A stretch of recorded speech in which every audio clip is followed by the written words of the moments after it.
3, 2, 1, blast off. Ladies and gentlemen, welcome to another episode of the MSP Chat Podcast, your weekly visit with two talking heads talking with you about the services, strategies, and success tips you need to make it big in managed services. My name is Rich Freeman. I am a chief analyst at Channel Master, the organization responsible for the show. I am joined, as I am every week, by your other co-host, our CEO and chief strategist at Channel Master, Eric Simpson. Eric, how you doing?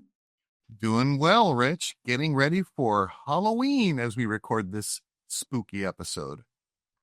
As it happened, and I don't think this is the first time I've ever done this, but I will be flying back east from my home in Seattle on Halloween, and I will be interested to see who's in costume, who's not. Are they handing out candy on the plane, all that kind of stuff. I vaguely recall flying on Halloween once before, and it was not a big show. But we'll see in just a few days as we record this. Well, I hope you have an uneventful flight, Rich. I know we both have travel coming up next week, a lot of it. And, maybe you'll see some TSA employees that, aren't even dressed in their normal workwear on Friday. You're right. So I'm looking forward to the prospect of a treat, but there could be a trick at the airport if people don't show up to staff the TSA area. So yeah, fingers crossed. Actually, it's TSA and apparently now the air traffic control towers as well. Some of those. Right. Yeah. So let's just hope. And just so folks know, Eric and I are both going to the Ingram Micro 1 event next week. We're going to go straight from there to ConnectWise IT Nation Connect. You are going to hear and see some podcast interviews recorded at both those shows coming up. So big week, and let's just hope the air travel piece of it goes smoothly. And the same for all the attendees to these wonderful events. So we hope we'll all see you there. Indeed. Well, let's dive into our story of the week. And this is a topic that I will actually be writing about in my blog, Channelholic, which you can find at channelholic.news. This is going to be the next post. I got to thinking, I saw a story in the news, I think over the summer, that involved a security exploit of MCP. MCP is Model Context Protocol. This is the much discussed, even on this podcast, API essentially that's designed to connect AI to data on the back end in a standardized way to allow AI generally and agentic AI specifically do useful things for people. And I saw something about a threat actor kind of taking advantage of a vulnerability of some kind in MCP. I started wondering, how secure is MCP, given the dangers that you can imagine it poses if it's not secure? We're taking agents that we don't really see or monitor. They're doing things autonomously. We're pointing them at data. Boy, you'd really want MCP to be pretty secure in that scenario. After having that first thought, I came across two things. First of all, an announcement from the Cloud Security Alliance that they have created an MCP security resource hub, which tells you they're thinking about the issue too. There must be something worth thinking about. And then I saw a really excellent blog post that I'll link to from the show notes, written by Martin Zugech. He is a senior researcher at Bitdefender. He's somebody I've interviewed a number of different times in the past, and he really did a deep dive on MCP security. And I had a chance to speak with him last week. I had a chance to speak with someone from the Cloud Security Alliance yesterday.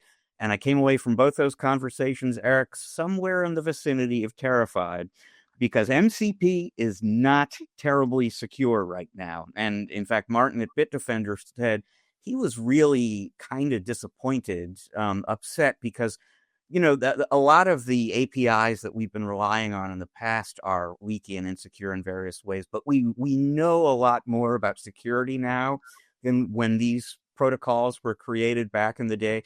For a company like Anthropic to create something like MCP essentially a year ago and not really, really bake security in at every level is just very disappointing. And so I could go on at great length about some of the security dangers MCP poses. I'll just cite a few top of mind things. And the one that really, really sobered me up was the discovery that by default, Eric, there is no authentication between the MCP host and the MCP client. Now, there are ways to set up authentication mechanisms. But if you just sort of take plain vanilla MCP and set it up, there's no authentication.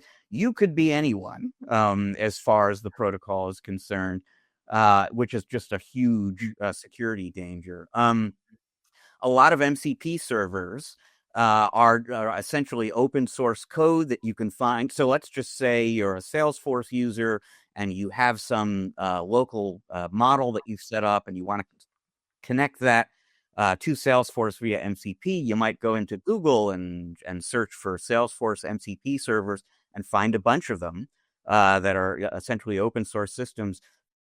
No one's going into that and like looking at the code line by line and making sure there's not something in there that isn't supposed to be there. And just as there's shadow AI use at businesses right now, there's going to be shadow MCP server use out there as well. And who knows what kind of security risks that introduces. The somewhat reassuring thing here is the gentleman I spoke with from the Cloud Security Alliance said he has downloaded and inspected a lot of MCP servers from vendors, from the companies that folks in our audience rely on. And he said a lot of them, maybe even the majority of them, are quite secure. The companies that set up these servers were security aware and they did smart things to make sure to implement the protocol in a smart way. But he has seen MCP servers from vendors, didn't name names, but they could be companies people in the audience here do business with, that were absolutely not secure. And it is very difficult for an MSP right now to tell the difference between a good MCP server from a vendor and a bad MCP. I'll say one piece of good news is that the connections between the LLMs, Claude, ChatGPT, etc., and MCP, that tends to be secure because the OpenAIs and Anthropics of the world are doing the right things on their end. And like I said, there are vendors that are being attentive about this as well. The Cloud Security Alliance is working on a tool that will allow you to just scan an MCP server you want to use and find out, is this safe or not? So the way the guy from the Cloud Security Alliance put it is there are protocols deeply embedded in the internet and in web browsing that were really insecure when they first came into being. And we figured out ways to get around those vulnerabilities, and we're in pretty good shape overall now. And this is where we will go with MCP and agentic AI connecting to data through MCP. It's just going to take some time. And do we have a few years to work that out, given the dangers that a leaky MCP server could pose? Well, Rich, I foreshadowed the spooky Halloween episode. I think yes, this is pretty terrifying. A couple of things come to mind. I mean, more and more of the vendors that we speak with and interview are standing up MCP servers, and that's part of their strategy for delivering agentic services and other things to MSPs and end customers. I guess the engineer in me thinks, oh my goodness. I get and I hope I don't, let anybody know that, a way to exploit this. But if you're a threat actor, why couldn't you impersonate, a web page or a website or an MCP server itself and promote it the way that these guys are doing using AI so it looks and feels like, a real site, a real MCP server? I guess we can't wait for this tool and make sure that everybody uses it before they engage a vendor or a purported organization that is making these MCP servers available. But, I could just run down that rabbit hole, Rich, and think about all the bad things that could happen if somebody just starts connecting to these services without doing the proper assessment and evaluation. Another scary Halloween appropriate security issue about MCP that just popped back into my head is there is no concept of least privilege access in MCP. I mean, from a permission standpoint, it's very, and this is because it was designed, it's optimized for flexibility and usefulness and not for security. And so if that's what you care about, you're going to be kind of liberal with permissions. And so, yeah, Yeah. And about the tool, that Cloud Security Alliance tool, I applaud them for creating it, and I think it's going to be hugely useful. But something that will happen, this is a when, not an if, is you will see threat actors create MCP servers that are 100% clean. They'll put it up on the web. A bunch of people will download it. 2 months later, when they get a sufficient number of downloads, they'll infect it with something. And if people are not rescanning, right? Mm. Because this thing they got 2 months ago came back clean. It's not clean anymore as of yesterday. That kind of a thing. It's going to happen. So there's a lot of thorny issues we're going to have to work out here. Yeah, well, good thing we have lots of cybersecurity experts, more than we need to secure, everything on the planet. We know that that's far from the truth, Rich. We are already at such a deficit for these experts. I mean, this is yeah, it's terrifying. You said it. Well, if you do business with government clients, Eric, you want to be extra diligent and cautious about MCP for all the reasons we've just discussed. But your tip of the week kind of takes us into some other issues, complications, wrinkles people who do business with government end users may need to consider. Right. Yeah. And ripped from the headlines, Rich, this tip of the week concerns uh, MSPs that are serving organizations that may be at risk from the current economic uncertainty, from tariffs. Their costs are going up um, from government funding, the government shutting down. So clients in the defense industry, aerospace, public works, education, and nonprofit sectors that are relying on federal grants or contract payments are the most vulnerable to these shutdown related freezes. So, three quick tips. If you haven't already started reaching out to your customers that may be impacted by this, MSPs, just run a portfolio risk assessment. Like, take all your clients and you know what verticals they're in, categorize them, and assess their risk. Are they being impacted by these uncertain economic times we're in?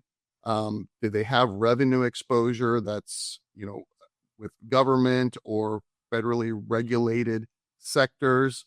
Just figure out who those clients are that may be impacted. You pretty much know who they are, but this is something that you want to get ahead of before you get the bad news that they are going to either, cancel your agreement or try to negotiate something. Get in front of it. And reminds me of the approach, Rich, that we all took as a community during COVID. Like, the MSPs really showed up and the vendors really showed up for those end customers and said, hey, let's be a little bit flexible.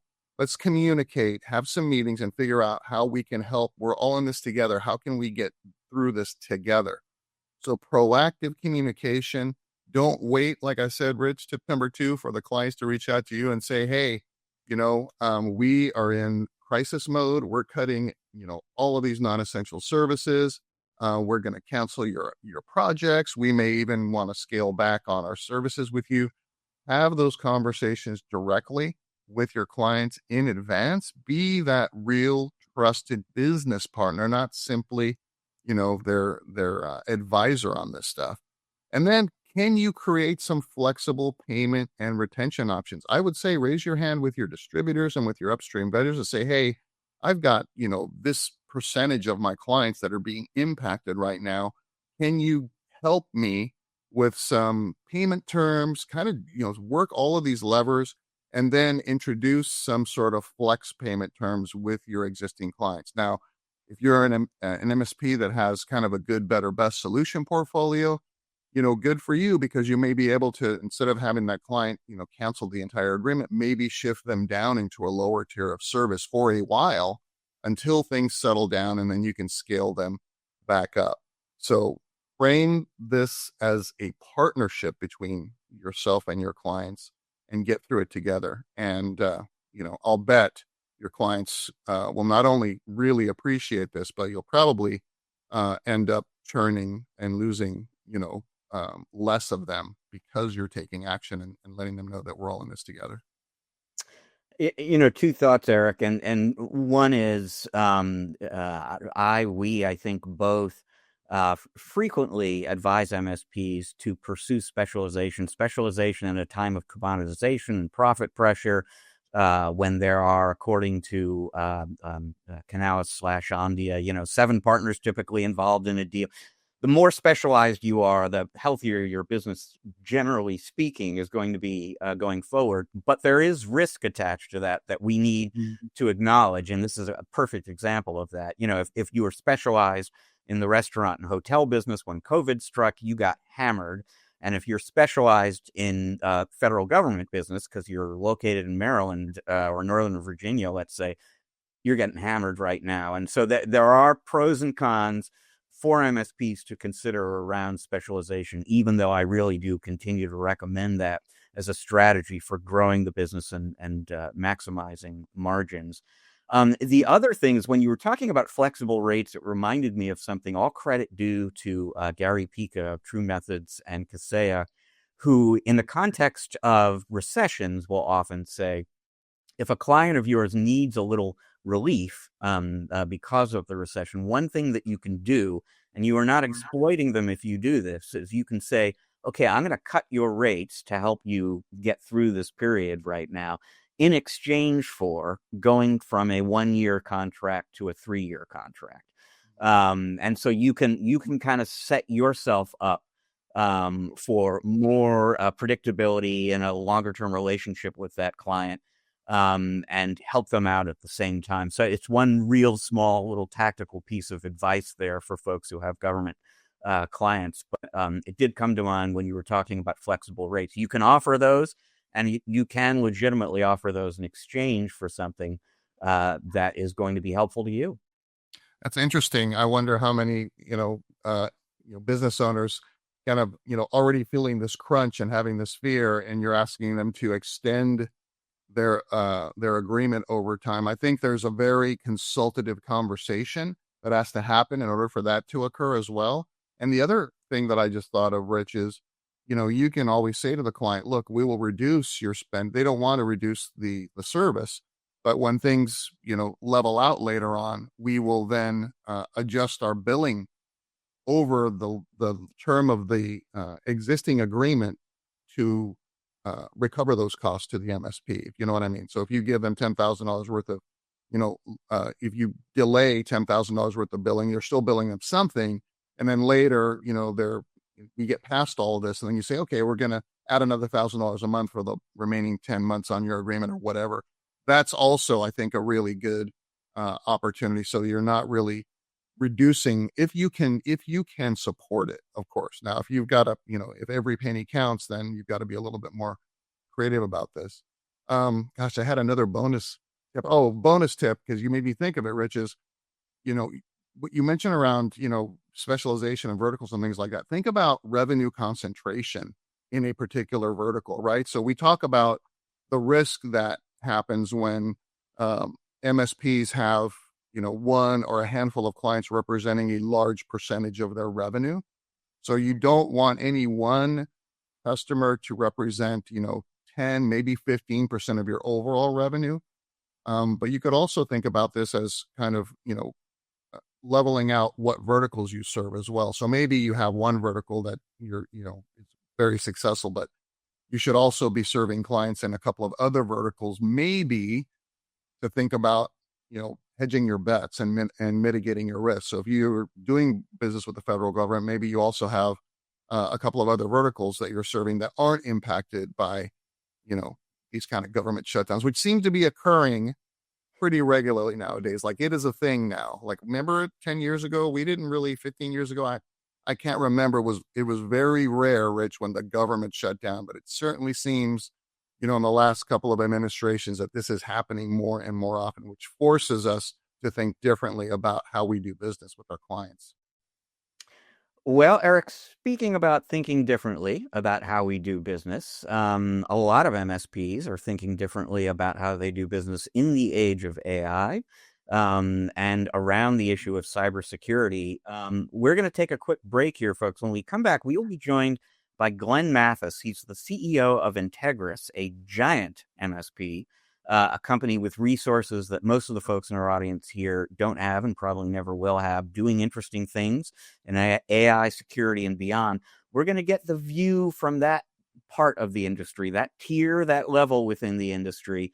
Not so much because you will necessarily be able to do everything that they are doing, but there may be some ideas here that you can incorporate into your strategy and your offerings. And if nothing else, you're going to get some benefit from understanding what you're up against down the road a little bit. So stick around. We're going to be right back with Glenn Mathis from Integris.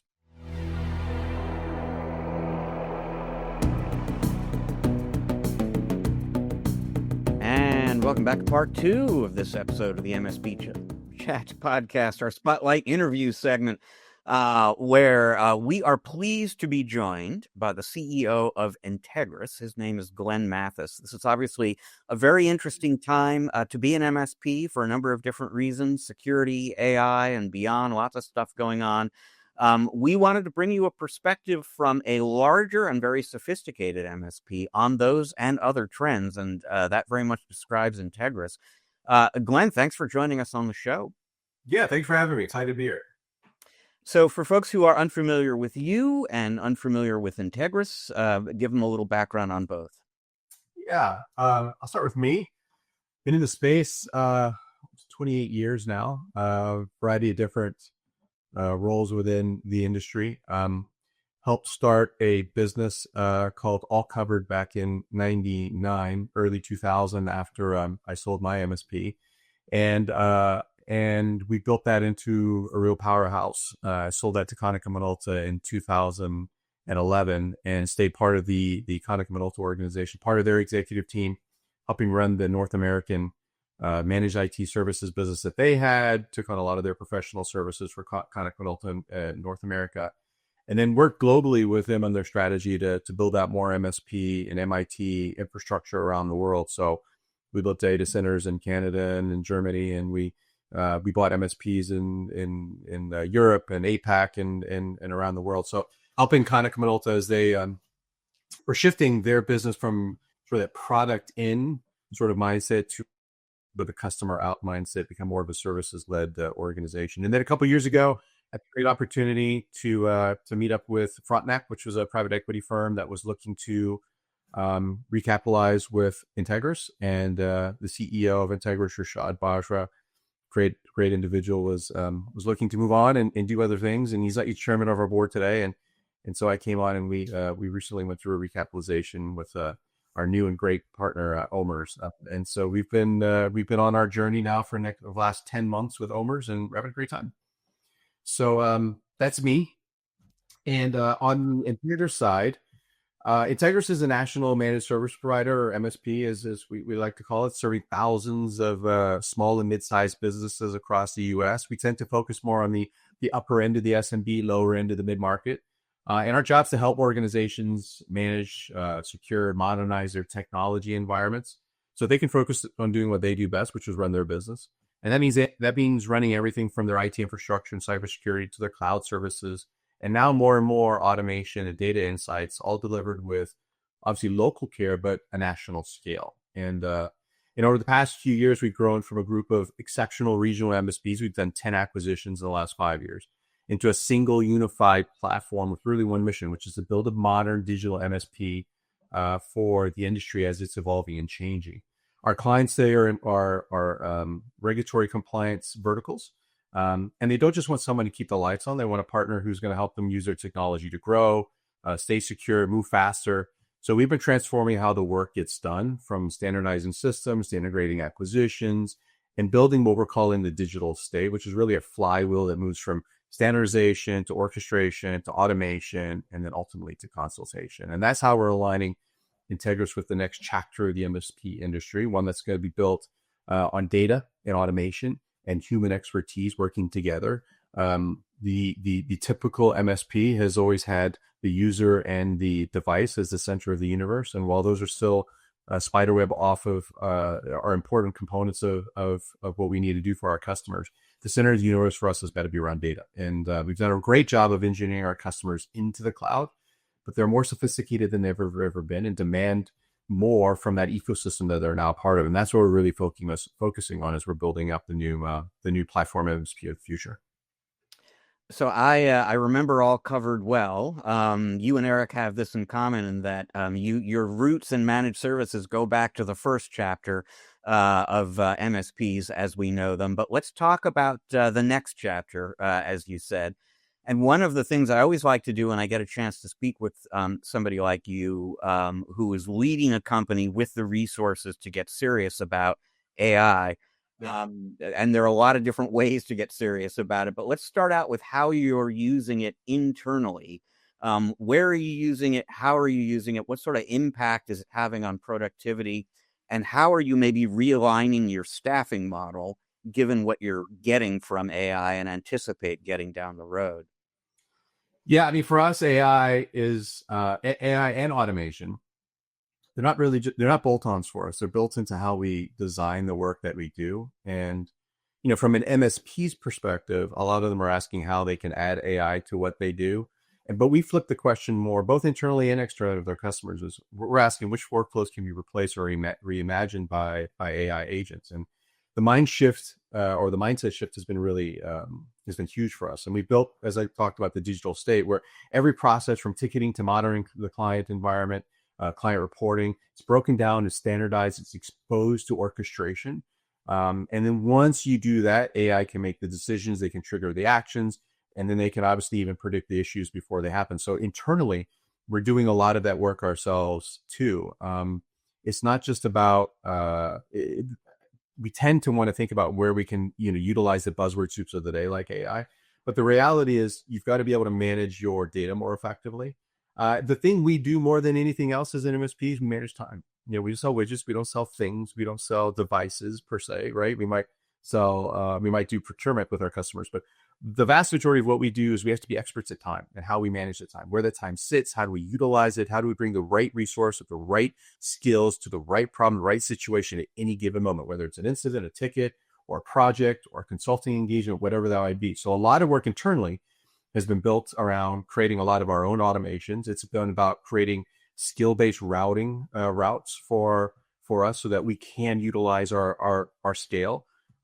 Most MSPs, even the larger ones, still very much regional focused. And so while they may have 2, 3, 4, 500 employees, they're really built up into these regional models, more almost like franchise models. And so usually the Atlanta customers are supported by the Atlanta people, both all on the CX side, the sales side, the delivery side. And really, in our world, we have 800 people. I have 800 families that I'm responsible for. And I should be able to leverage any one of the 800 people to any one of the customer environments that I have across the country. And the way we do that is by utilizing automation and AI to more effectively get the right people in front of the right situation. So we built, this year alone, we built hundreds of automations where we're utilizing them really effectively and in creating a tremendous amount of efficiency in our business. So that's obviously increasing our EBITDA and our margin in our business. It's creating more efficiency, but it's also more importantly, creating standardization. It's allowing us to be more deliberate in our quality management of what we do. People make mistakes. The AI or the automations typically don't, the scripts don't. And so for us, AI sits at the center of our skill, data, workflow, and insight loops. And it's something we're also building for our customers. So we're continuously learning for every task we perform across our customers and our verticals. And the more consistent the data, the smarter the system gets. And that's what makes verticalization really powerful for us. And it gives AI clear context of how the business actually operates. And so the future of MSP isn't just a service provider, it's a decision platform. And our job is to build the systems, the data, and talent, make that possible and bring it to bear in the right situations. And that's pretty much where we're headed. We have this thing that we're trying to trademark called shore automation. And that's taking the repetitive, low value, high volume work, not only off our plates internally, but also for our customers as we build this out as a platform, so that they can focus on higher order thinking. We can do more consulting, be more better at problem solving and relationship building. And it just makes us more efficient, but also makes the work more human for us. Glenn, everything that you've just expressed is music to our audience's ears. As a former MSP, it's like, man, this is the goal, the vision: standardization, selling consultatively, growing nationally. We have accomplished all these things. I've got a question about not the AI that you're using internally, because, we're seeing a lot of our vendors integrating AI, selling that to MSPs. Right. But I'm interested in, what you're creating from a services catalog or a portfolio of services centered around AI that you are taking to your clients. What Yeah. does that look like, and how do those conversations evolve over time so that you're able to get them to say yes to some of these services and solutions? Maybe. I think the first thing we got to just settle on as sort of the beginning premise is that, again, 25 years ago or 28 years ago when I started in this space, the sophistication of the SMB user and owner wasn't very high, and now more than ever, it's higher than it's ever been. The sons and daughters of those companies now run those businesses. They're certainly digital natives, and so as I said, we've orchestrated and engineered our way with our customers into the cloud more effectively, and they're demanding much more. And so it's not so much about how we have to convince them. They're already convinced. In fact, we do a lot of events around the country with our customers, lunch and learns, and we do, let's see first understand sort of sessions, because the voice of the customer for us is really going to drive what our products and our services look like. And without a doubt, the most emotional customers get is around the topic of AI and automation. And in part, some of them, it's because, it's out there as a term, like I said, the buzzword soup of the day, and they don't want to miss on what they think they might be missing out on. But for a lot of people, it's because they have now this access to data that they've never had before, and they really don't know what to do with it. And so what they really need is someone to come and help and leverage that. How do they create efficiency for themselves? How do they do some of the same things that I was just talking about earlier? How can they bring that to bear? So the biggest one in our world is chore automation. So we built a package around chore automation where we go in and we identify the inefficiencies in workflow and process within a customer environment. You take something simple, for example, a lot of our customers use things like QuickBooks, right? And so, how do they leverage that in a more effective way? How do they access that data in a more effective way? Are there ways in which they can marry process and automation together so that they can create more efficiency, drop down their costs in their business, and become more effective with the resources they have? So identifying chores in a customer environment is really critical for us. And then we bring in our data intelligence platform. We give them access to that data intelligence platform. They now are part of that data lake. And in a vertical way, we're able to capture that information around that Rosetta Stone, that particular compliance-driven vertical speaks. And in doing so, we're not only able to create automations and utilize AI in those environments for that particular customer, say commercial banking, but we have 200 community banks out there that look very similar to each other. And so what we build for one, we're able to then leverage across all. And so it truly is this situation where you're not creating snowflakes every single time in these chore automations. You're identifying in these industries and verticals, we're able to identify chores that exist there. And when we build for one, we can build for many. And it's not a sale. It's really easy to show the use cases. And we're able to show how we're able to increase productivity. We're able to show how we can increase access to knowledge by giving them access to our Atlas AI as an example, or giving them access to our compliance AI. Those are the types of tools that we bring to bear that allow us to be more effective with our customers. And it makes everything just more effective for them. And it satisfies that itch that they have around how does AI work in our world. And we don't spend a lot of time talking about it because AI, you can utilize almost anything out there. It's going to change. Every day it's going to become something different. But what isn't going to change is the organization around data, the orchestration around data, the standardization around process, and the evaluation and consulting around process. And that's where the secret sauce is. And then once you have that organized inside our data intelligence platform, well, then you can throw any AI against that. Today it might be this thing, and tomorrow it might be something new. It won't matter. But so we try to demystify it with our customers, and our bundles of service are really built around that to start in a vertical fashion. So let's begin transitioning gradually from AI to security by talking a little bit about the intersection of AI and security. AI obviously poses security risks in terms of attackers using it to enhance BEC attacks or using deepfake technology. Earlier in the episode, Eric and I were talking about some of the risks attached to the MCP protocol. At the same time, AI is a very powerful tool for enhancing security in the work that companies like Integris do for their clients. Talk to us a little bit about how you are both protecting your clients from the AI security risks and attempting to leverage it to deliver better security for your customers. Yeah, like you said, it's a powerful enabler, AI. But as you also said, with any major technology shift, it creates security risk. And as the MSP for our customers, we sit right in that intersection. So for us, we really think of three key areas that we can focus on. One is obviously the data exposure and control. AI systems learn from the data you feed them, right? So if that data isn't governed properly, all the more reason to create the standardization that Eric was talking about, ensure that we have organization built around that data appropriately.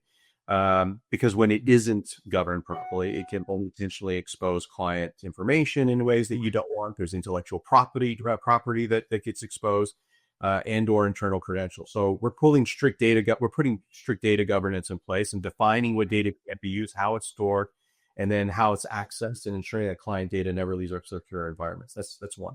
Two, we have to model integrity and trust. And so as AI generated output can be manipulated, or models can be poisoned by malicious data, that means we're going to have to validate not just the data going in, but also the logic that comes out of it. And so we're implementing human in the loop sort of review, anomaly detection, validation layers before any of the AI recommendations or automations that we create are acted upon. And then three, I think there's a lot when you think about attack surface expansion. As AI integrates into systems and workflows, it creates new endpoints and new APIs, which attackers will also start to target, right? So our cybersecurity teams treat AI engines just like any other critical asset. It has to be monitored, it has to be patched, it has to be logged, it has to be governed, it has to be maintained and managed. And so at Integris, we think of AI and security as really codependent. Every AI initiative that we put in place starts with a security review, because trust is going to be the foundation of everything we do with our customers, as it's always been in the MSP space. And so we're also flipping the equation and using AI for security. So AI-driven anomaly detection, think about behavior analytics and automation that helps our SOC teams respond faster, are going to be the things that we really focus on. And so yes, AI changes the risk factors, but for us, it's an opportunity, a good opportunity to also strengthen it.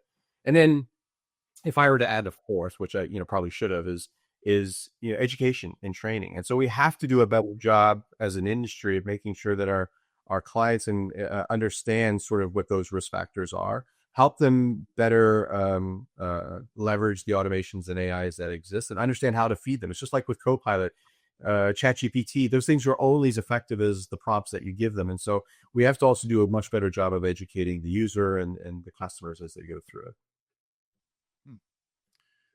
So Glenn, you've done a very strategic, you've got a very strategic vision around differentiating yourself against competitors. And we know that commoditization is a big challenge for MSPs generally out there. Yeah. So how do you perceive that distinction and differentiation factor for Integris? And when you're going head to head against maybe a competitor, an MSP, or the same client, how do you leverage your distinction and differentiation to avoid being kind of considered the same as everybody else? It's for the last 28 years, it's just, I don't think the question's any different than it's ever been. It's always been the question: how do you differentiate yourself? And the things that people tend to want to call out as factors are things that are really fact. We all can say we have resources. We all say we can have quality of people and efficiency and value. But the reality is, how do you prove that? How do you show that?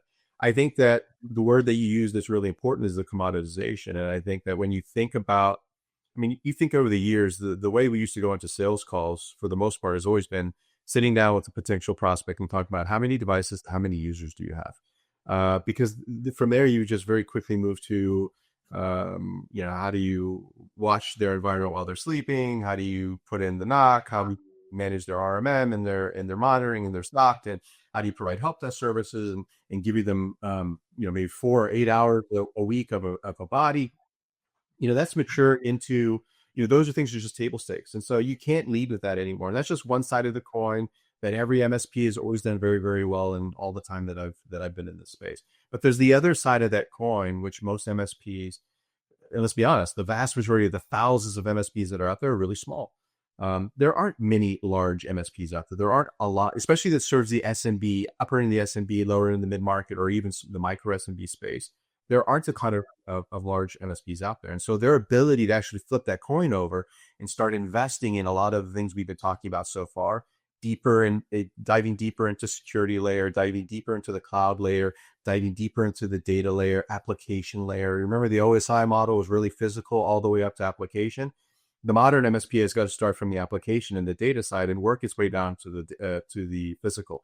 The physical is just come part of you still have to be good at the help desk. You still have to be good at having a great knock and sock and while you were sleeping services. But really what you're getting managing your outcomes. And that's the part of the conversation I think we can have as we talk about the digital state. The digital state for our customers isn't just infrastructure. It's not just stopping at the edge. It's got to be about how the customer builds a Rosetta Stone around the vertical that they're in. And can we create that Rosetta Stone with them and leverage both the infrastructure side of the coin and the digital estate side of the coin and bring all that together to provide real value for our customer? And so I think when we talk about our use cases within our verticals, when we talk about and show them, the things that we've been able to do for them, and we talk a lot about some of the companion services that we're providing on the application and data and digital estate layer, I think you can easily and very quickly see as a customer how we're different for other MSPs. And by the way, as we think about M&A, we have lots and lots of M&A that's occurring, or conversations with a lot of potential acquisitions, where they can see the value of what we do. And rather than spend the money in building it themselves, which they may or may not be able to do, they're every day looking for which platform do I want to be a part of. And so our story is resonating both with customers and with M&A in that, we're growing on both sides of that equation. And I think it's because, we spend a lot of time talking about traditional infrastructure MSP, but also sort of that digital state, which is so important. So verticalization is part of your strategy for avoiding commoditization.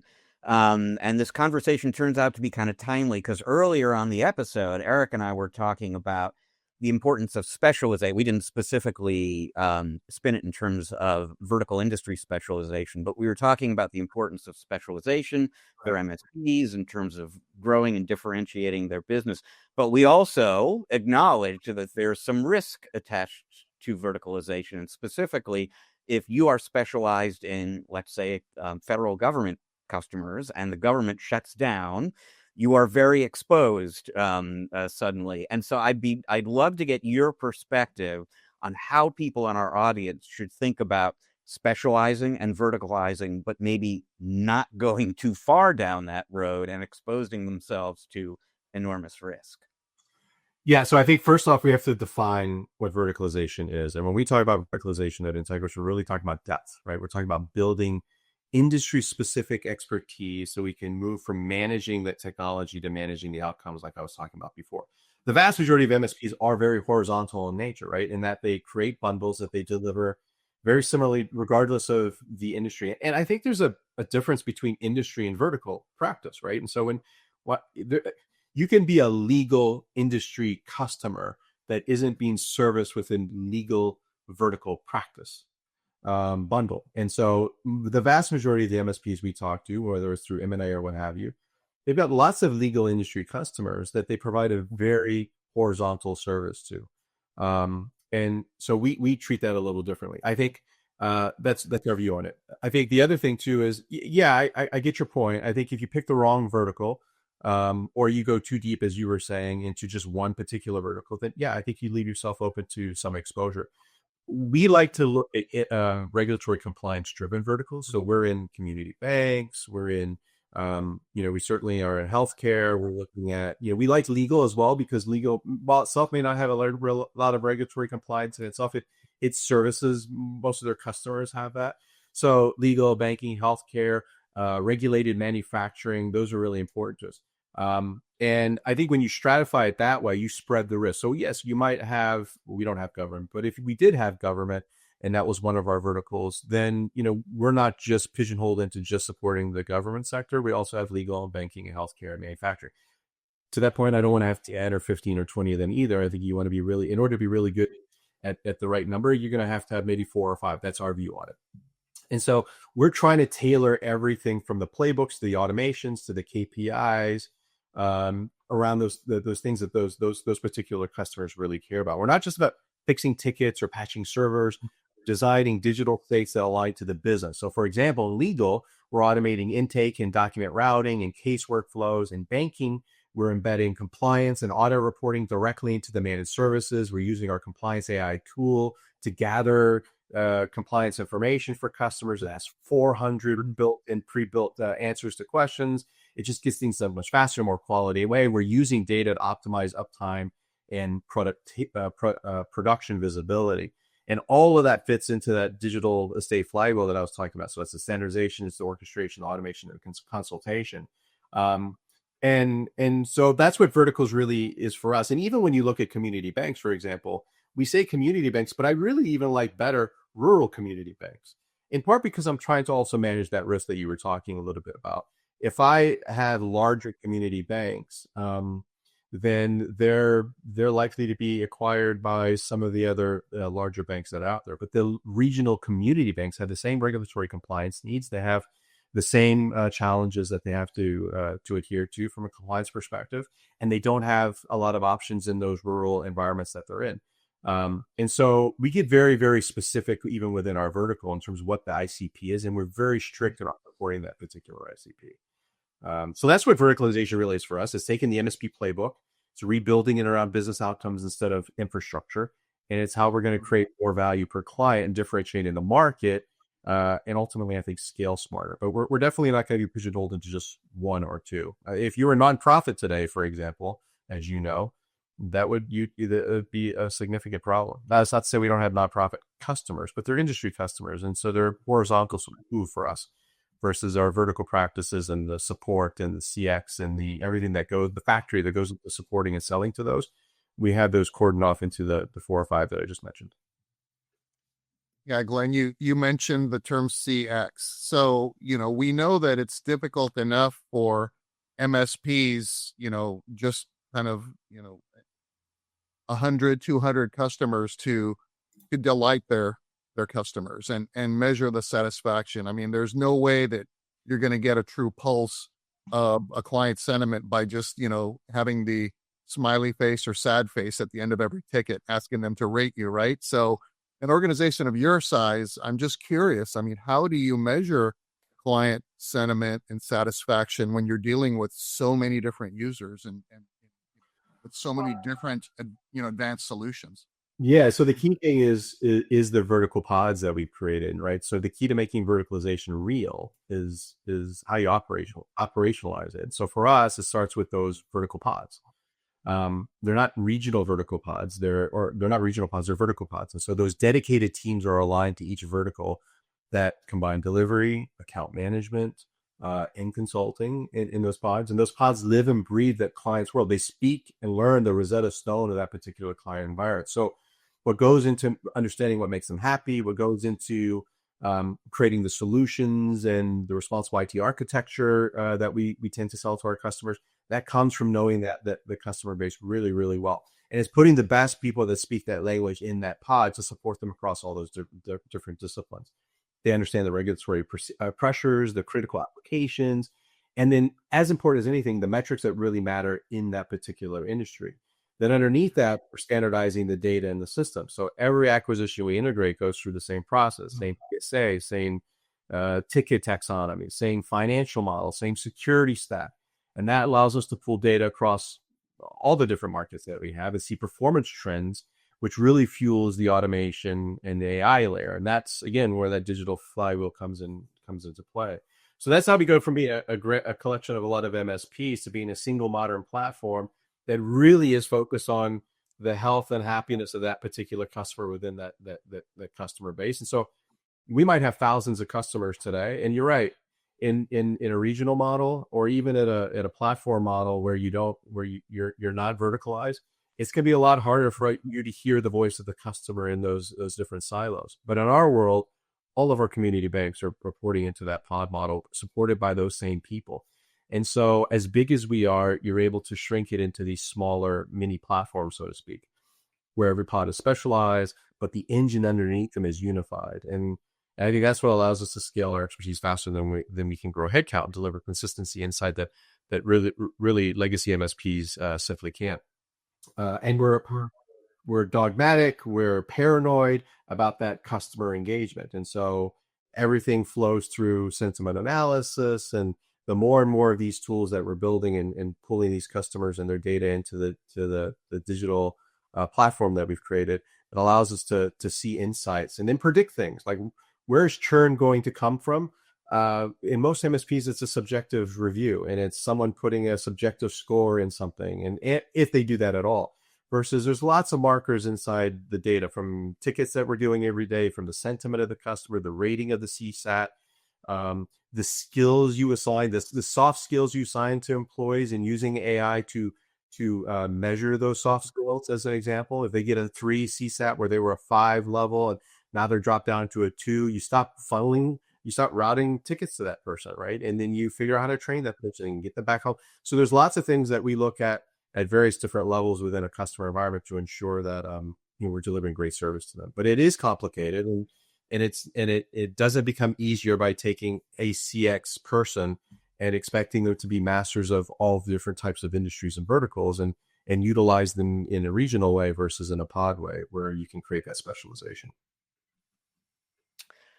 So, as you said before, there are thousands of MSPs here in the U.S., maybe even tens of thousands, depending on how you define MSP.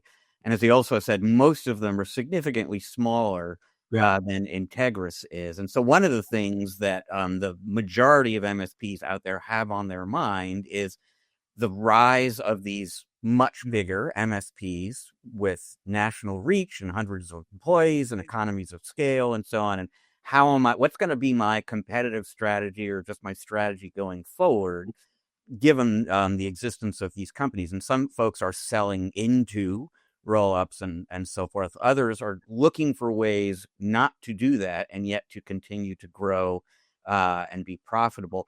What advice would you give for the folks in our audience here who are in that latter camp? They are, to some degree, going to be competing with Integris and companies like it. They're looking for a way forward that allows them to continue to be successful in this industry.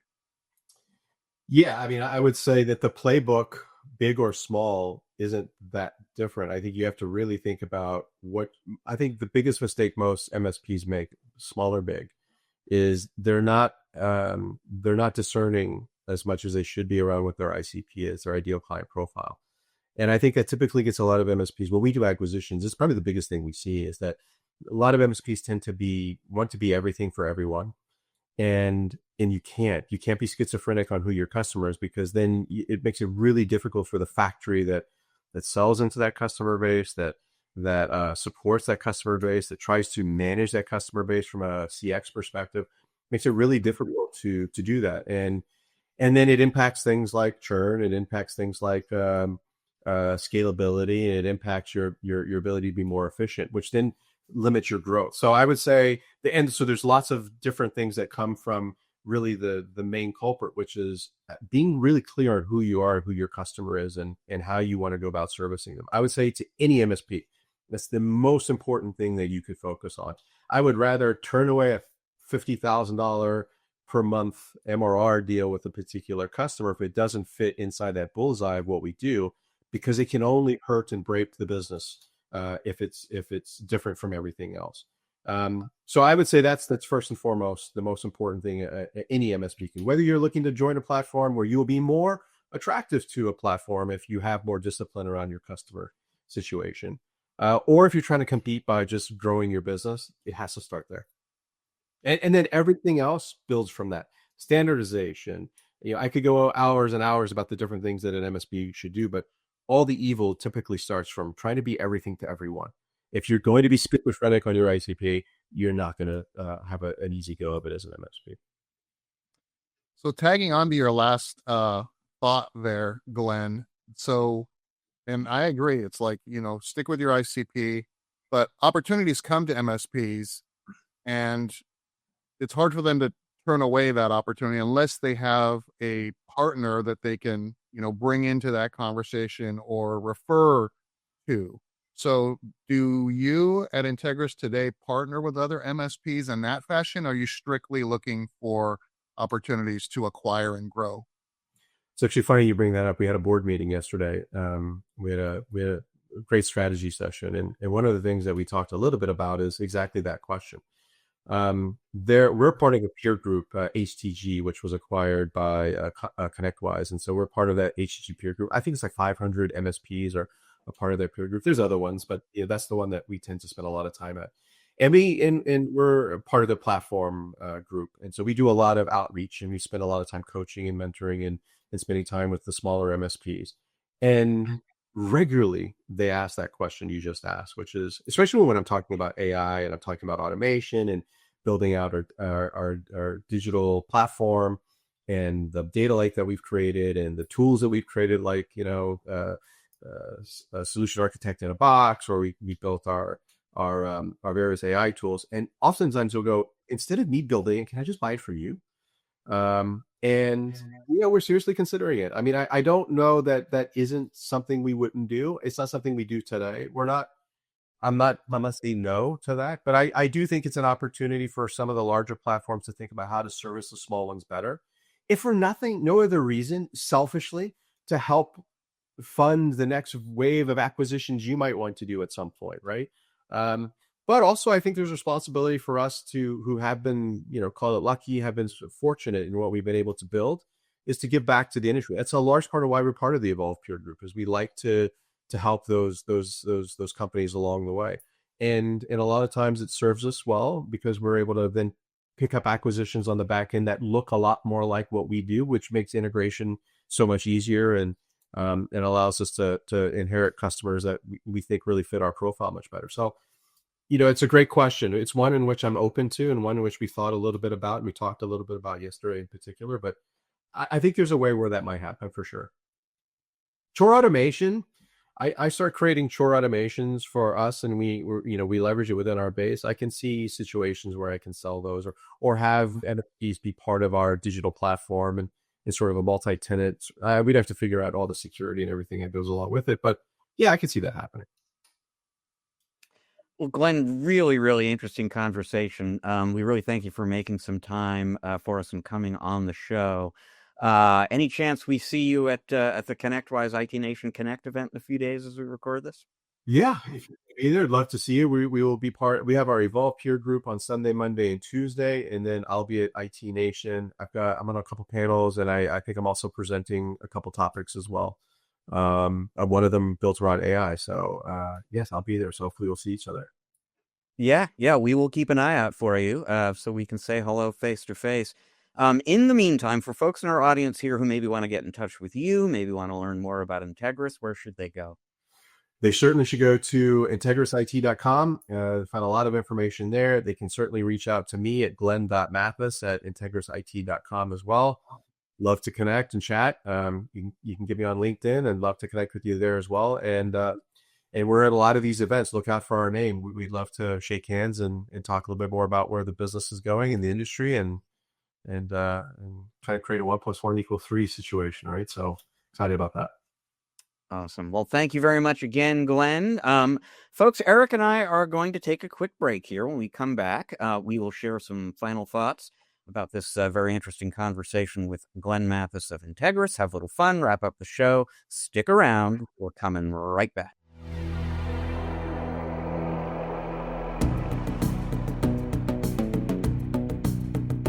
And welcome back to part 3 of this episode of the MSP Chat podcast. Once again, we thank Glenn Mathis from Integris for joining us. Very interesting to get his perspective atop a company the size of Integris on the managed services landscape right now. lots of different directions I could go in terms of commenting on this, Eric. I'll just do two very quickly. And first of all, for years I've been talking to MSPs about how the four things that the most successful MSPs tend to have in common all happen to begin with the letter S, and that's standardization, specialization, scalability, and strategy. And three of those came up in a big way in that conversation with Glenn. They're clearly obsessed about standardization. It was one of the things we talked about in particular at the end of the show. Specialization in the form of verticalization at Integris. And then he was talking as well about outcomes and outcome-oriented conversations and relationships with customers. That's the strategy piece. So Integris, its success is validation for the idea that these four S's that I like to talk about really do matter in managed services. The other thing I'll point out, Eric, and we did not plan this, but that conversation kind of put a nice little bow on where we started the episode, talking about MCP and data security in AI, because it was very interesting the degree to which when we talked about AI with Glenn, he talked about data. And we know data is hugely important. That is the foundation for success in AI. And so it was very interesting to hear him underscore that, but it also underscores the importance for MSPs who are doing AI and doing that around data to get that data access secure. So you're going to wind up using MCP. Just make sure you do it in a safe way. Yeah, and just a couple of quick add-ons, Rich, maybe amplifying what you've already shared. I mean, this is do the things consistently that grow the business. Don't get distracted. Focus on the things that matter. And, again, you're selling a bundle of services and solutions. And like we always talk about on the show, Rich, taking that conversation from the server room to the boardroom. You heard Glenn basically kind of express all the stuff that MSPs do. It is a commodity. These are things that are, of course, the client expects you to do that, but that distinction and differentiation really comes in when you're understanding that client's needs, that vertical, the platforms, the pains, the growth challenges. I love that he kind of introduced the concept of, having pods that specialize in a specific solution. Like there's all different ways to build out service desks, right? Rich, there's, tiering service desks, there's pods for different service specializations. I love that he kind of expects that pod and the folks that support that pod and the customers that they are serving to really understand at a deep level what those clients need, and therefore are measuring that their sentiment and their satisfaction in a very specific way that isn't a generic kind of a survey that goes out, or like I said, the smiley face at the end of every ticket, because after a while nobody responds to those, right? So really appreciated that. And then the other thing is the ability to identify your ideal customer and focus on that. So that also, as a former MSP, Rich, we made all those mistakes. We tried to serve everybody, and after a while, there was no differentiation, no distinction, and we started to really focus on the four S's that you mentioned, and then targeting our ideal customer profile only, and the ability to say no when we have sales opportunities, like a client is willing to sign up and pay, but for us to get to a point where we were able to say no, that's a level of growth and maturity that allowed us to focus on our mission. That's how we ultimately, became much more successful after the fact. So really good stuff. It's a dimension of specialization, basically, to know who your ICP, your ideal customer profile is, and say no when you're talking to somebody who doesn't fit there. Well, folks, that leaves us with time for just one last thing, and we're coming up on Halloween as we record this episode of the show here, and I have a hunch/fear, Eric. You're going to tell me this is like old news to you and most of the world, and I'm the last person to catch on to this phenomenon, but I am just learning that there is such a thing in America during the Halloween season as Halloween-themed scary mansion car washes. Ordinary car washes that sort of black out the windows, and they put their employees in scary costumes, and they play music, and they do to make washing your car into a Halloween experience. There are people paying $25 to $30 for a wash at one of these places. And totally new to me, Eric. Yeah, haunted car washes are the new thrill ride around Halloween time, I guess, Rich. We'll clean your car and we'll terrify you while we're at it. Also, pay us more money to do that. Nothing says, a great ride as, a chainsaw wielding clown that jumps out at you while you're in your car trying to get through the car wash. And it's funny you mentioned clown because that's immediately where my mind went when I was reading about this. The idea of clowns appearing out of nowhere as I'm going through the car wash didn't sound very appealing to me, but very creative idea and a whole new holiday treat for fans of Halloween out there. And folks, that is all the time we've got for you this week on the MSP Chat podcast. We thank you for joining us. We'll be back in a week's time with another episode for you. Until then, we will simply remind you that this is both a video and an audio podcast, which means that if you're listening to us right now, but you'd like to check us out on video, go to YouTube, look up MSP Chat. If you're watching us on YouTube, but you listen to audio podcasts sometimes, go to Google, Apple, Spotify, wherever it is you get your audio podcasts. Look up MSP Chat there. You're probably going to find us. And wherever it is you do find us, please subscribe, rate, review. It will help other people find and enjoy the program just like you do. This show is produced by the great Russ Johns. It is edited by the great Riley Simpson. They're part of the team with us here at Channel Mastered. They're ready, willing, and able to create a podcast for you. Podcasts are just a tiny little bit of what we do at Channel Mastered. We are all about helping vendors who have or wish to have an MSP channel grow, optimize, perfect those programs. Channel Mastered has a sister organization called MSP Mastered. That's Eric working one-to-one with MSPs to help them grow and optimize their business. You can learn more about MSP Mastered at www.mspmastered.com. So once again, we thank you for joining us. We'll see you in a week.